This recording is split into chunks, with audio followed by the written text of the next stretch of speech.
is your cervix. And from another angle, it looks like this. And from yet another angle, and another. Hey, internet bestie. In this video, I'm going to show you how to properly measure your cervix. Measuring your cervix could be a helpful tool in tracking your menstrual cycle, determining ovulation, and figuring out what size menstrual cup is best for you. It's a simple process that you can do at home in 3 easy steps. Let's begin. Step 1 is to gather the right tools and find a comfortable position. And by tools, I mean clean fingers. And if you have one, a mirror and ruler can be helpful too, but not at all necessary. And to make the process as comfortable as possible, not that it's uncomfortable at all, but to make it more comfortable, you could potentially use lube if you want to. However, more important is to have clean hands. So you're going to want to wash your hands thoroughly. And once you've washed your hands, you're going to want to find a comfortable position. And both lying down and squatting allow you to more easily feel for your cervix. So test out both and see which one feels more comfortable. Now, if you're looking to measure your cervix specifically for a menstrual cup, you're going to want to wait until your cycle begins, because that's when your cervix is at its lowest point and it's going to be most helpful for you at that point. However, if you're doing it to track your cycle or for ovulation purposes, then you can start at any time. And this is going to make more sense when we get to the last step. So let's continue. Once you've cleaned your hands and found a comfortable position, the next step is to locate your cervix and measure the height. And you know I'm not going to leave you hanging, so I'll be showing you how to do that on a few different anatomy models. So to do this, you're going to want to insert your clean, possibly lubricated finger into your vagina and feel for your cervix, which is at the top of your vagina right here. And if you are able to reach it, what you're going to find is it feels like a little round knob, similar to the texture of your nose, with a little dimple in the center. And of course, it isn't a dimple, it's actually a small little opening that goes into the uterus.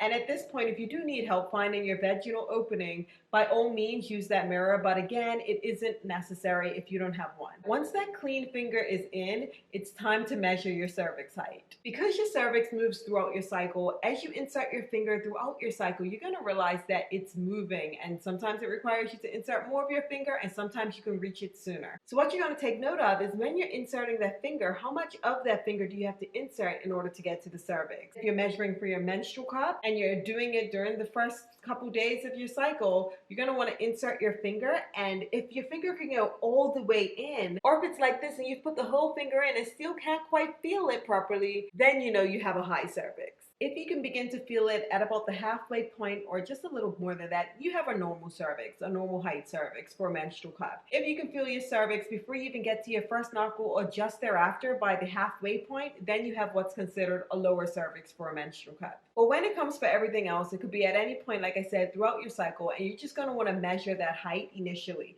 So you'll put your finger in and you'll measure it. So this is where the ruler could come in handy. If you put your finger in and then you pull it out, you can literally measure the centimeters based on the cervical fluid that you have there, right? Your vaginal discharge. But if you don't have a ruler, that's fine too. Just make note of where on your finger it was exactly. You know your body, so you're gonna realize when you're able to touch it sooner or when it's requiring more of your finger, when it's gone higher. So don't panic if you don't have a ruler readily available. What's more important is to measure the distance using the same reference point. So if you're using your index finger, continue to use your index finger. Now, if any of these steps were difficult, which they're not, I would say this step would be the most difficult, which it isn't, because it's not difficult at all. Hopefully you were following, because I lost myself.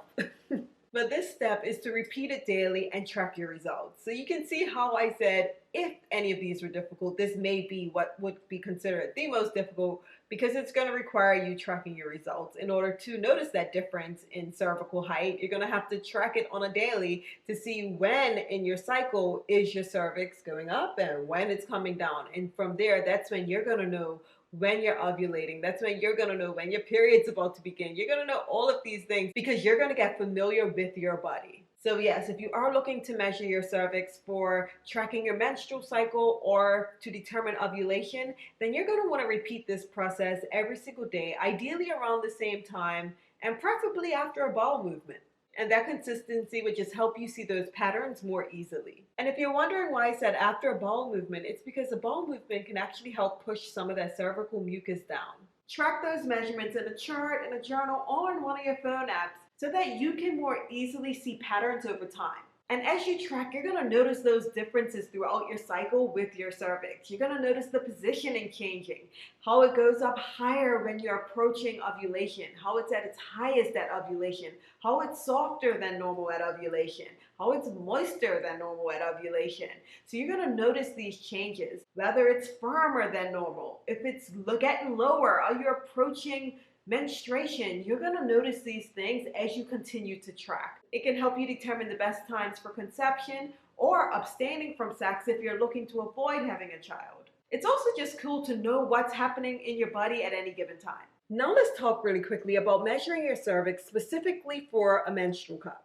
The height of your cervix during the time of your period is really important when choosing a menstrual cup. If you have a cup that's too long or too short, it can create discomfort or leakage. By measuring your cervix and knowing your height, you can choose a menstrual cup that's the right size and fit for you. Now, at any time during measuring your cervix, if you have any concerns or discomfort, you're going to want to consult with your doctor because it's always better to be safe than sorry. Thanks for watching. If you found this video helpful at all, make sure you give it a like. It helps others like you find a benefit from it too. We'll chat next time. Bye-bye. Thanks for making so much noise. Hopefully they don't get distracting throughout this video.